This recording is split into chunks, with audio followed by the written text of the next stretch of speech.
नमस्कार दोस्तों, आज के लेक्चर में हम लोधी वंश को डिस्कस करेंगे।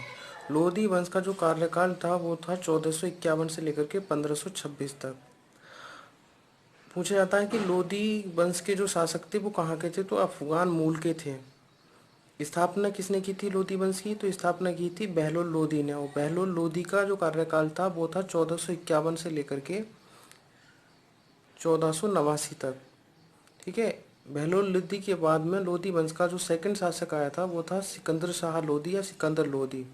और इसका जो कार्यकाल था वो था 1489 से लेकर के 1517 तक। इसने कुछ महत्वपूर्ण कार्य किए थे, जैसे कि आगरा शहर बसाया था, गजे सिकंदरी भूमि मापन के लिए एक पैमाना बनाया था, और गुलरूखी उपनाम से अपनी कविताएं लिखता था, अन्न के ऊपर कर को समाप्त किया था। तो ये सभी के सभी कार्य किसने किए थे, सिकंदर लोधी ने। लोधी वंश में नेक्स्ट शासक इब्राहिम लोधी था। इब्राहिम लोधी का जो कार्यकाल रहा वो 1517 से लेकर के 1526 तक रहा। अब इसने खास करके दो इम्पोर्टेंट युद्ध लड़े थे। पूछा जाता है खतौली का युद्ध कब हुआ, तो 1518 में हुआ था। और किस किस के बीच में हुआ, तो राणा सांगा और इब्राहिम लोधी के मध्य हुआ, जिसमें राणा सांगा विजयी हुआ। ठीक है।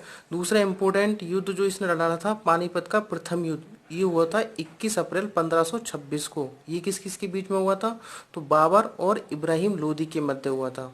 यहाँ भी इब्राहिम लोधी हार गया था और बाबर विजयी हुआ था। इब्राहिम लोधी ने दो ही युद्ध लड़े और दोनों में ही वो हारा था, याद रखेंगे। ठीक है। इस तरीके से लोधी वंश का यहाँ पर समापन हो जाता है 1526 में, क्योंकि बाबर इसको हरा करके मुगल काल स्टार्ट कर देता है।